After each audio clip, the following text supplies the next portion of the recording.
বাবা, এই টাকাটা নাও। কি ব্যাপার, তুমি এত টাকা বাবাকে দিচ্ছ কেন? মায়ের পেটে ব্যথাটা খুব বেড়েছে, ডাক্তার বলেছে ইমিডিয়েট অপারেশন করতে হবে, সেজন্যই আমি বাবাকে টাকাটা দিচ্ছিলাম। টাকাটা দেওয়ার আগে একবার জিজ্ঞেস করার প্রয়োজন মনে করলে না? না, আসলে এমার্জেন্সি ছিল তাই। আর তাছাড়া আমি তোমাকে বলতেই যাচ্ছিলাম। সে ঠিক আছে, কিন্তু তোমার এত টাকা দেওয়ার দরকারটা কি? জামাই ঠিকই বলেছে, আমি অন্য কোথা থেকে টাকা জোগাড় করে নেব। তোকে আমি প্রথমেই না করেছিলাম। না না বাবা, এরকম কোনো ব্যাপার না। আর তুমি এসব কি বলছো? তুমি তো জানো বাবা রিটায়ার হয়ে যাওয়ার পর থেকে পেনশনের টাকাই বাবা সংসার চালায়। আর তাছাড়া এরকম একটা বিপদের সময় যদি আমি বাবার পাশে না দাঁড়াই, তাহলে কে দাঁড়াবে? আর তোমার এখন বিয়ে হয়ে গেছে, আর তোমার সমস্ত দায়িত্ব এখন এই সংসারের জন্যই, না তো ওই সংসারের জন্য।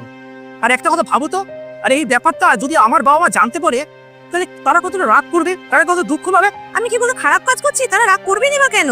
তাছাড়া বিয়ে হয়ে গেছে বলে কি আমি বাবাকে কোনো সাহায্য করতে পারবো না? এই বাবা আমাকে ছোট থেকে পড়িয়েছে, লিখিয়েছে, আমি একটা বড় কোম্পানিতে কাজ করি, দরকার পড়লে আমি বাবাকে সাহায্য করতেই পারি। দেখো রিয়া, আমি কিচ্ছু শুনতে চাই না। তোমার প্রথম দায়িত্ব এই বাড়ির জন্য, ওই বাড়ির জন্য নয়। আর আজকের পর থেকে আমাকে জিজ্ঞেস না করে তুমি যদি কাউকে একটা টাকাও দিয়েছো, আমার থেকে খারাপ কেউ হবে না। দেখেছিস তো জামাই কত রাগ করলো। আমি তোকে প্রথমেই না করেছিলাম যে আমাকে দিস না। আরে বাবা, তুমি এত চিন্তা করো না, ওর এক্ষুনি রাগ দেখবে ঠান্ডা হয়ে গেছে। আসলে কিছুই না, কাল একটু অফিসে ঝামেলা হয়েছিল, ও যেন মনে হয় মুডটা একটু অফ আছে, ও আবার ঠিক হয়ে যাবে। তুমি টাকাটা রাখো বাবা, আমি তোমার জন্য 1 মিনিট চা করে নিয়ে এসেছি, তুমি বসো। ঠিক আছে।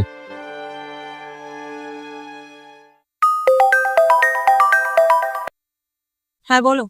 হ্যালো রিয়া, হ্যাঁ শোনো না, দিদির ফোন এসেছিল, জামিনপুরে একটা অ্যাক্সিডেন্ট হয়েছে, 1 লাখ টাকা লাগবে, এক্ষুনি লাগবে। 70,000 টাকা আমি পাঠিয়ে দিয়েছি, 30,000 টাকা লাগবে।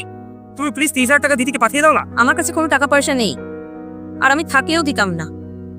তুমি আমার বাড়ির লোককে টাকা দিতে বারণ করো, আর তুমি কি করে ভাবলে যে তোমার বাড়ির লোককে আমি টাকা দিয়ে দেবো? আরে রিয়া,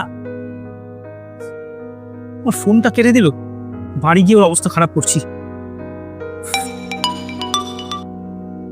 হ্যাঁ হ্যালো দিদি, আমি 70,000 টাকা পাঠিয়ে দিয়েছি, আর 30,000 টাকা ব্যবস্থা আমি করছি। না না দাদা, তুমি আবার পাঠাতে যাবে কেন? মোদি তো অলরেডি আমাকে 30,000 টাকা পাঠিয়ে দিয়েছে। আচ্ছা আচ্ছা, ঠিক আছে ঠিক আছে। রিয়া, তুমি দিদিকে টাকা পাঠিয়ে দিয়েছো? হ্যাঁ, আমি পাঠিয়ে দিয়েছি। কিন্তু ফোনে তুমি তো আমাকে না করে দিয়েছিলে, তাই না?